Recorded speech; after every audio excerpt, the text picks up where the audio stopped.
Toberts, where you can learn how to thrive in and out of medicine. And welcome to our Circle of Trust. Our podcast is here for you, no matter where you are in your training or career. I'm Sue Tobert. I'm a retired pediatric cardiologist by training and a certified physician development coach in my spare time.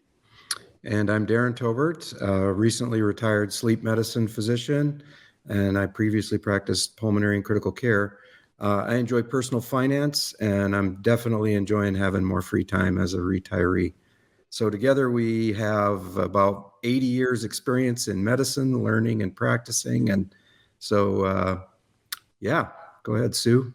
Yeah, we're a Gen X couple who practiced medicine, grew up in Canada in the 70s and 80s. We survived medical practice, and have retired early. And we're here just to share some insights and wisdom that we've gathered over the years through our experiences with our career. And this season, we are focusing on topics that will help you better create your ideal life. But remember, everything we say today is just for educational purposes. It's not actual financial advice, nor do we get any benefits or kickbacks from the details we share. It's just here for your enjoyment. So today's episode is part 2 of our travel hacking series. And today we have a great guest and a good friend, Dr. Alex Villarreal. Alex, welcome. Please share a bit about yourself. Oh, thank you, Sue, Darren. You both look up awesome. And a little about myself. I said I'm also a fellow sleep doc, family guy that's married to a pharmacist. I have 2 kids, teens, one of them in college, the other one in high school. I enjoy traveling. I said I grew up in Bolivia, South America, and did quite extensive traveling since I was very young. And just like you both do, I enjoy a lot of personal finance and savings whenever we can. Absolutely. Great. Well, welcome. We're so appreciative to have you here. So one thing that you didn't mention that I know about you is that you are an absolute expert at travel hacking. And I thought I knew something about it, but you take it to the next level. So we're really glad to have you on. So Alex, just as a recap from our previous episode where we introduced the concepts of travel hacking, we just want to kind of review quickly the points that we made and get your input too. So our first point was just, we refer to it as travel hacking, but there's absolutely nothing illegal. We're not hacking computers here. This is simply just utilizing the rewards programs that come from banks or credit card issuers, airlines and hotels. And we're just trying to obtain the maximum travel benefits from those programs. So anything about travel hacking in general that you'd want to add? Yeah, so I think that's a great point. I would like to say that I'd like to talk more about travel savings, right? So let's think about that. Perfect. It sounds more legal, and it is. So especially for those high, income, is that working professionals, like most docs are, is that if you have to spend a certain amount of money, it'll be out of your marginal tax. So assuming you have a person who is living in California, they're in that 35 tax bracket for federal tax and 10.3% for state tax. And for every $1,000 that your travel costs, so you pretty much have to earn, 1,000, is it 400, is it $63? So it's going to be quite a bit, is it? So instead, is that you can find different ways of subsidizing this at the cost. The other beautiful thing about this is a lot of these either cashback or points, they're considered sort of like credits that are not taxable. So they're just as rebates, and you can really bring down the cost of those trips, and that can make it easy. And I'd like to talk about various forms in which we can do it, not only as points, but perhaps even cashback or even purchasing points. But we'll get to that later. Yeah. So that talks about the point we made in a previous episode about being efficient with our money and tax-free income. I mean, it is fantastic for that aspect of it. So far, they've not started taxing these points yet, although there's been rumblings about that in Congress. We also hit on just the idea that physicians in general report that they love travel and they want to do travel as a thing in retirement. Very high percentage of physicians love travel. And then physicians too tend to be type A people, and we don't mind dealing with details. And that we thought was suited to travel hacking, just because it does require digging into some details of these programs to get the maximum benefits. Not everybody likes spreadsheets, though. I just want to clarify, you guys, like, not everybody. Alex and I don't mind them. I think we both use spreadsheets here and there. And then our last point really, or Sue, go ahead with the last point there, point 5. Yeah, point 5 is really how we talked about the ultimate goal of travel hacking, travel savings. I like that, is getting out for travel. And so using our points for redemption, the companies constantly switch up and devalue them, so you get less out of them over time. So use them as soon as you're able to. And we're going to dedicate another whole episode to how to use the miles. So we'll cover getting them as well. Any comments about that, Alex? Yeah, absolutely. So just like you said, the goalpost tends to move quite a bit. They can devalue. There are some new programs that are being created.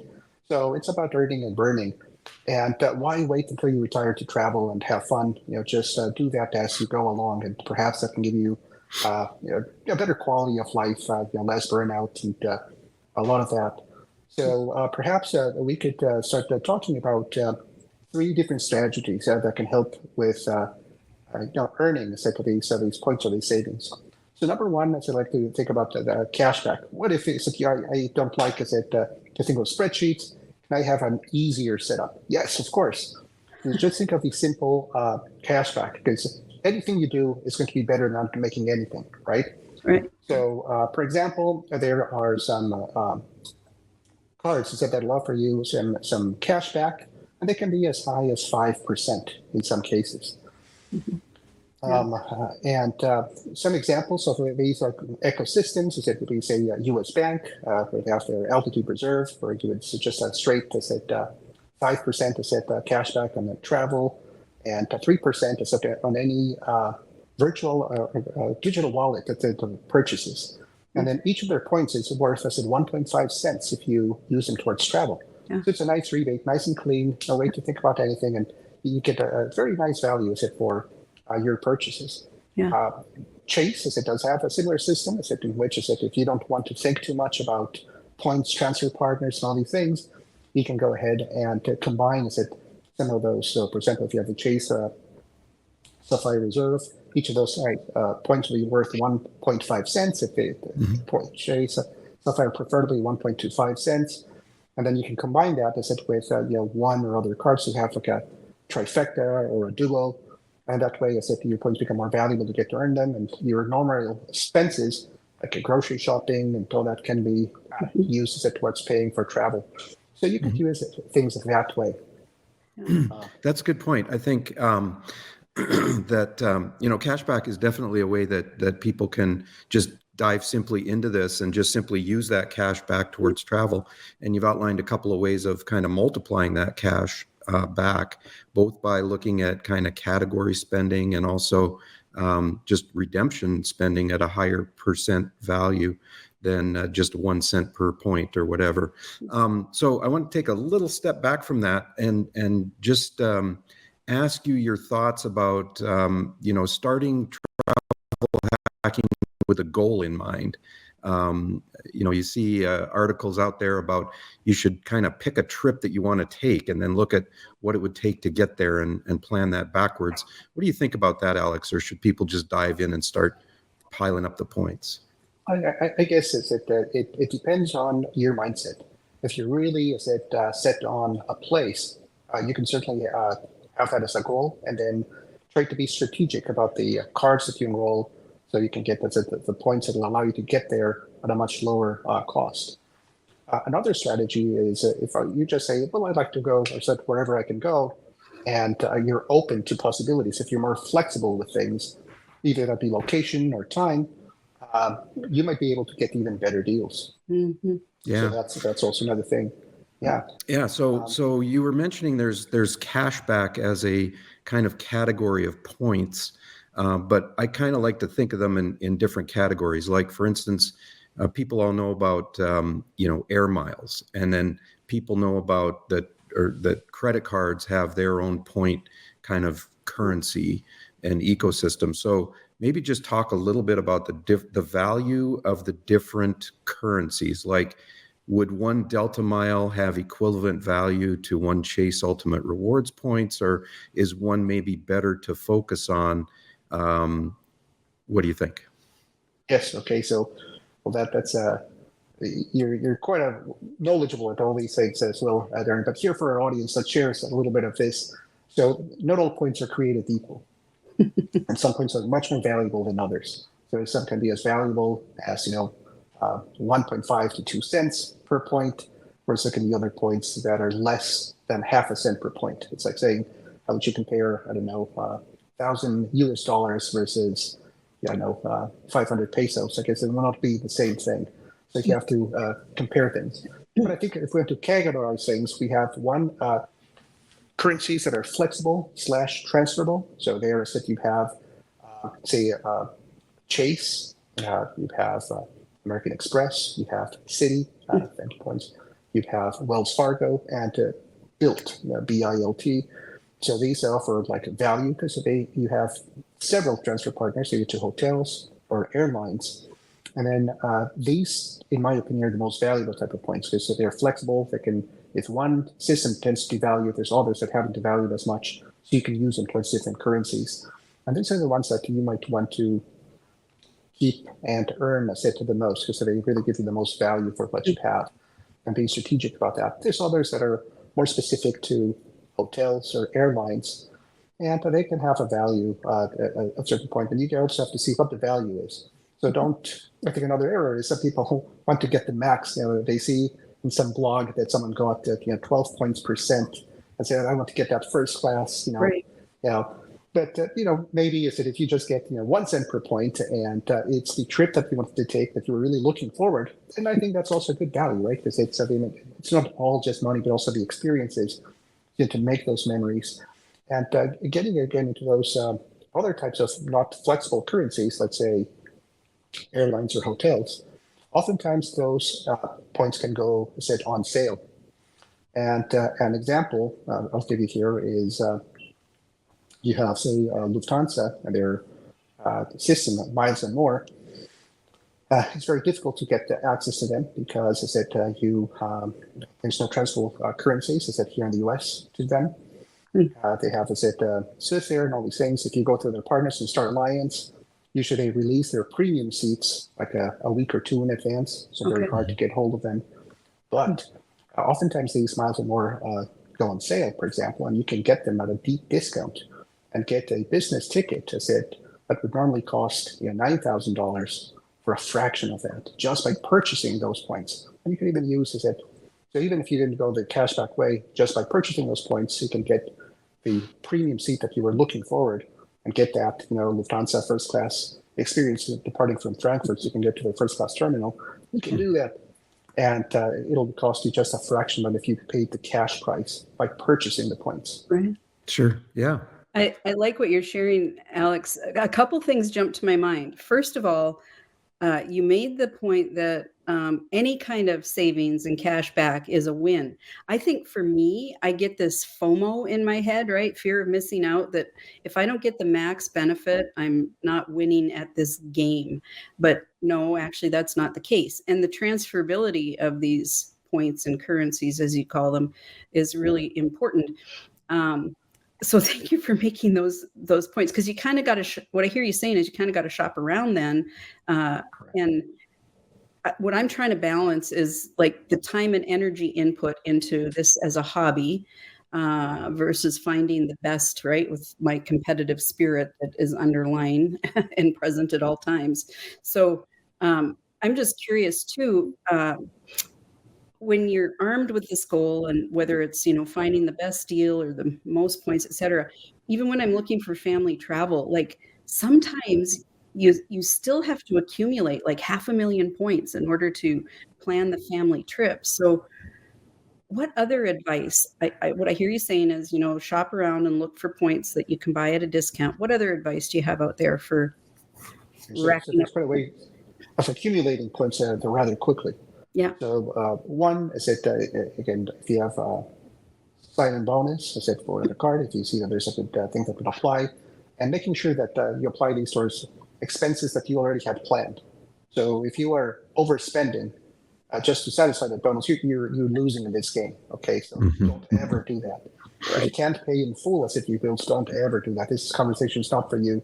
Please make sure you take care of your finances. But if you can do all that, and you see that, for example, you need to remodel your kitchen, and you could perhaps, let's say, sign in for a couple of cards, and if you're a couple, I mean, like both of you, and you're both active and quite engaged, the player two strategy where you can have like a referral to the other person, so you get a referral bonus, and then the other person gets a sign up, so you get 2 sign up bonus, 1 referral bonus, and plus the spend. You can definitely, as I feel, as I said, things with there's quite a few things that are great and useful for you. When you see that there is a vacation and you see the value for points is not the best, and you're able and willing to pay in cash, pay for it, because then that would also help feel as it that cash stash, or that point stash, I should say, so you can use it for other travel when it's more convenient. And now this is that, well, I guess you're my empty nesters and all that, you have also to travel like a shoulder season, so you have much more availability. You don't have to worry too much about that. Sometimes traveling with families, it's tougher, right? Because you have just high season available only. We're really noticing that in retirement. The cost for traveling in September and October after the kids are back in school, the ability to fly on a Tuesday instead of having to leave on a Friday night or a Saturday is just huge. The difference in just airfare is dramatically less during the week. So absolutely. So you mentioned that there's a lot of bang for your buck in accumulating points through credit card sign-up bonuses, right? And so, just a couple of points about that would be that credit cards will often come in tiers. For instance, American Express will have their green card and then their gold card and then their platinum card. And you can't get the same bonus twice at American Express, but you can start at a lower tier card, get the bonus for that one, use it for a while, and then down the line apply for the gold, get the bonus, and then the platinum. And so it's possible to hack that process of strategic choice of which card should I sign up for next. So yeah, credit card bonus, introductory bonus offers are a huge source of points. You see offers sometimes 120,000 points for signing up for a particular card. These will typically be your top tier cards. So bonuses are great. Talk a little bit about category spending as a way to, accumulate more points. Yes. So again, now for that, I mean, if you really want to do a good job at this, you must be able to look back and either love spreadsheets, or at least to be able to use some website that'll help categorize as it here. Spreadsheet. Categorize your expenses, so that way you know where your biggest areas of expenses are, and then that way you can strategically use cards that will reward you for spending in those categories. So that'll be one. 2, if you have a business, okay, I don't know, Meet the Toberts, because that's not like a business, perhaps, I'm not sure, but and you do advertising and other things. There's a lot of business that credit cards can also allow you to do things, and especially for anything that's to do with internet, with advertising. So there's great levels there. Also, as it when looking at these different categories and these sign-up bonuses, it's important to read things, to be informed, because there's certain ecosystems that you should get in first. For example, as a Chase, with their 524, because otherwise you won't be able to get into that, and they have great cards, but you wouldn't be able to do that. 2, is it you might perhaps have the Capital One Duet, is it 2, where they have some valuable cards, and they can be quite sensitive about the number of cards that you had before, so less likely to be approved, even if you're 800 to 50, but you have 10 cards, you may not be approved ever. So Right. So that's a good point. You mentioned the Chase 524 rule. So yeah, that's something where they will not allow you to get a Chase card if you've signed up for 5 cards, not necessarily Chase cards, but 5 cards anywhere in the last 24 months. So sometimes when you're getting started, it makes sense to go to Chase first, get the Chase card you want, and strategically leverage those cards before going outside of Chase. And then obviously you have to stretch out your signups for different cards over time. So we've talked about credit May card I ask a question? bonuses. I have just a little question kind of with this. Well, maybe a comment and a question. First of all, I might have just had a mini epiphany about budgeting, Alex and Darren. When you're talking about tracking your budget categories, and you only get like 5 minutes of my brain when you invite me to a budget committee meeting for our family, Darren. But wait a minute, there's a nugget hanging out there. If I go to a budget committee meeting for our family, and I then begin to say, okay, here's this category, and this is what payments are coming up, and this is the ways I can plug in and earn rewards and cashback, et cetera.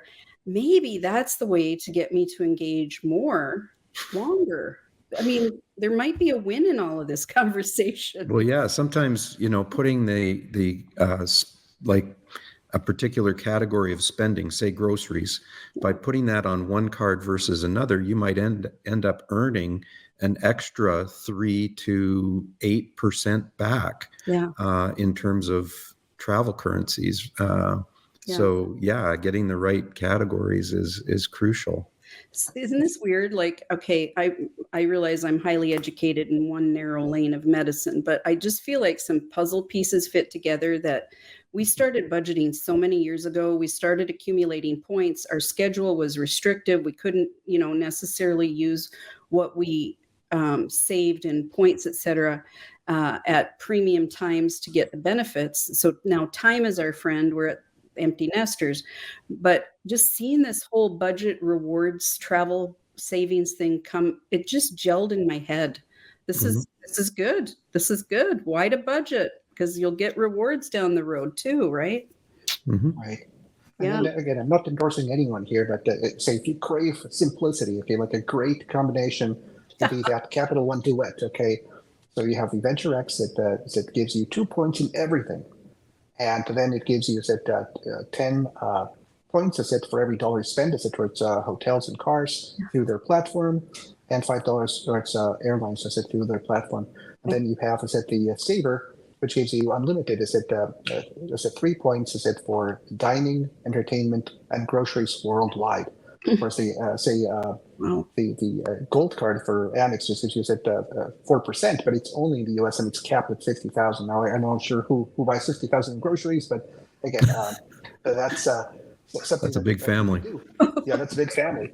Yeah. But with that, you have 3 pretty much in most things, and at least 2 is your floor. And that way you just have 2 cards to think of. One that you use for most things, and if you're talking of groceries, entertainment, or restaurants, you have the other one. So that's very simple. Now, if you're very willing to do a little extra, some people use various systems like little stickers and things.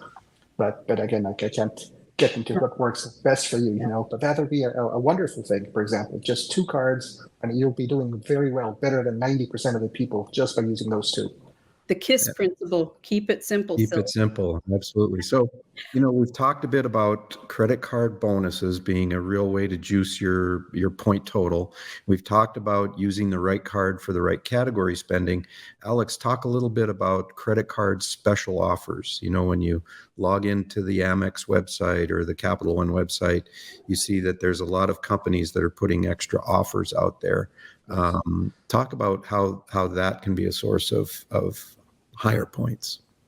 Yeah, so there's sometimes there's some offers and some companies, so especially here at the American Express comes first, where they send the same offer to every person, and you might even get different offers if you use a different browser and to do different things. But let me share here a couple of websites. I want to make sure this is an evergreen episode. Mhm. And there's an excellent website called Frequent Miler.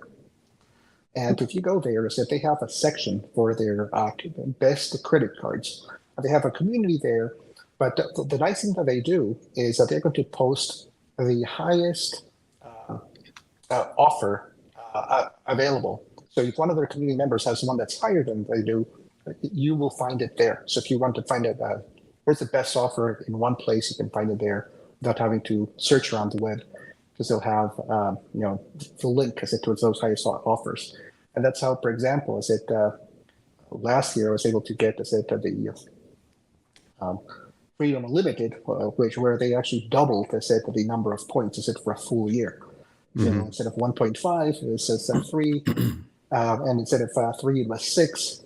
So yeah, I'm sure Chase didn't love me very much for that, but well, I made pretty good use of that, and again, all that is through their site. So and also read through the fine print. So some cards are using different restrictions now, and Amex style is used as these family rules, where if you really want to take advantage of that, you have to do like a tier where you start with the lower tier and go up, because if you go to the higher tier, you will not be eligible for the sign-up bonus for other cards. Yeah.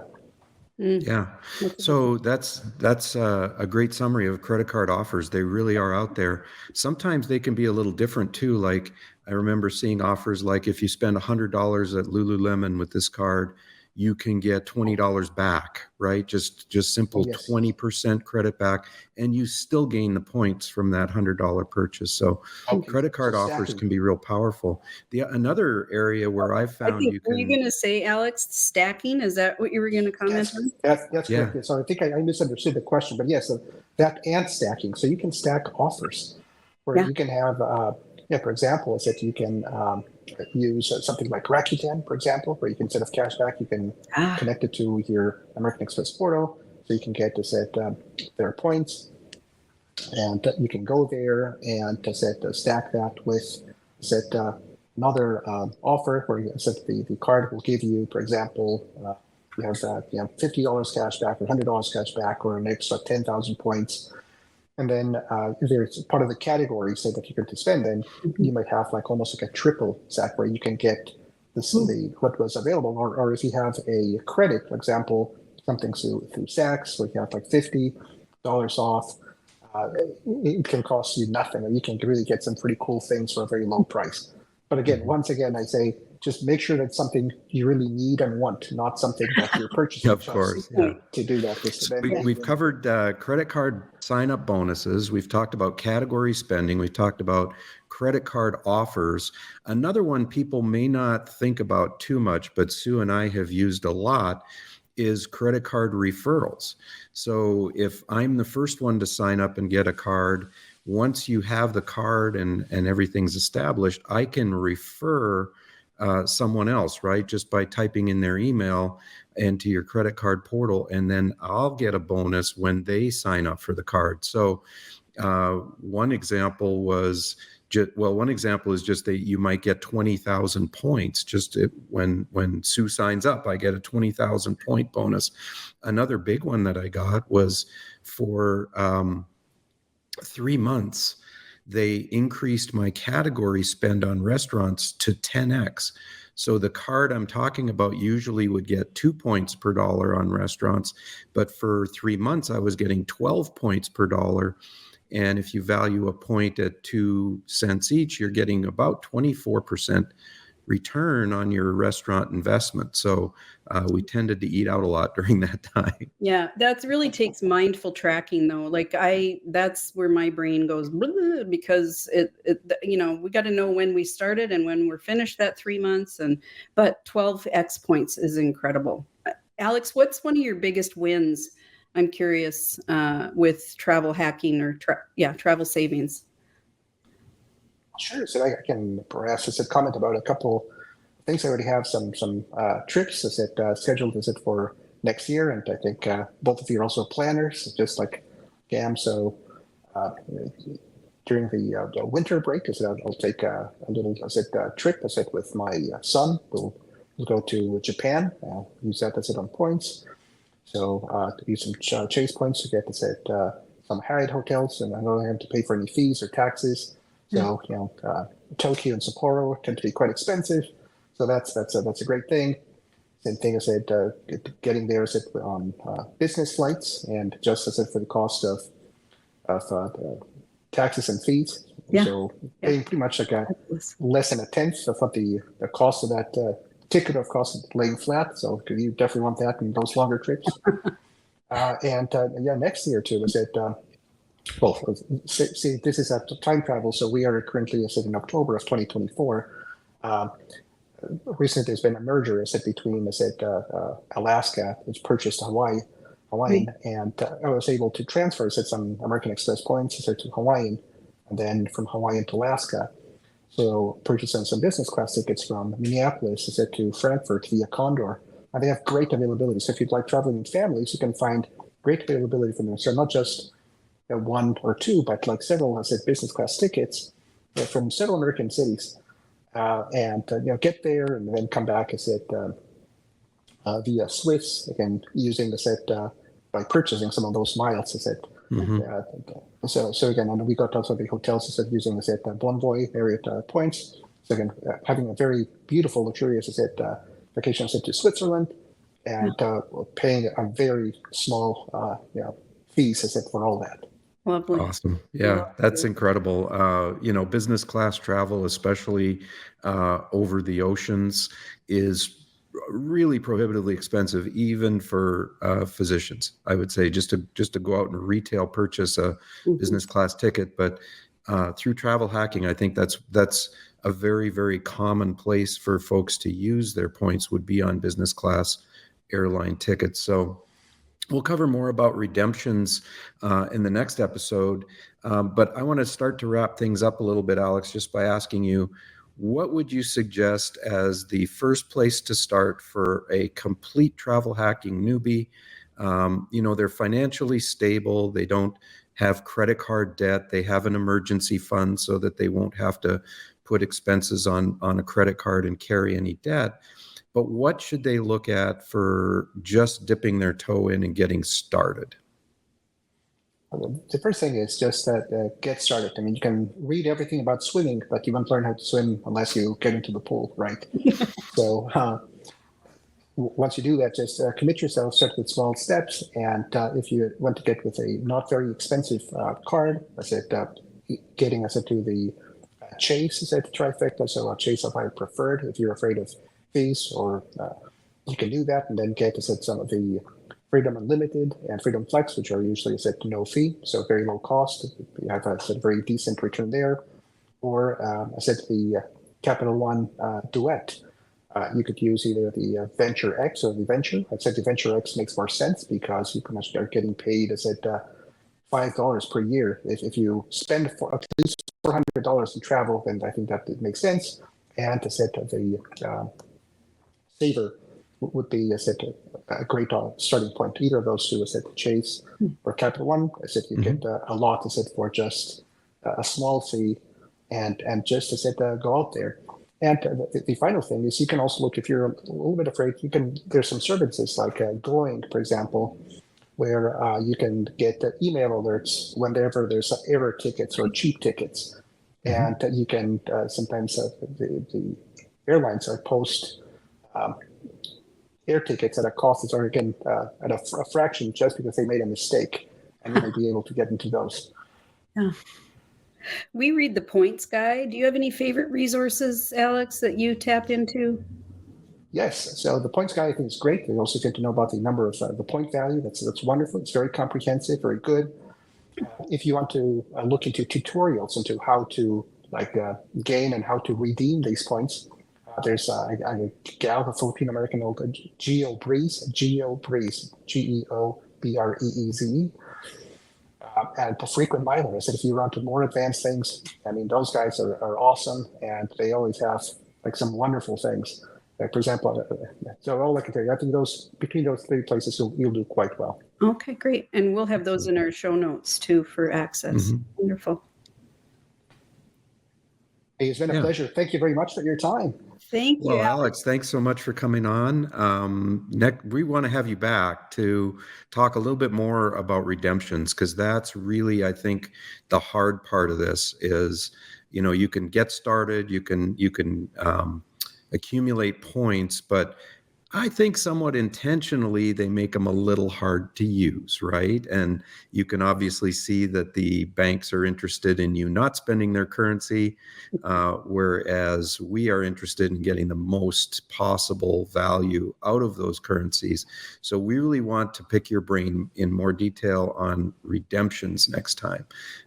So if you're willing, we'll have you back and get more detail on the redemption part.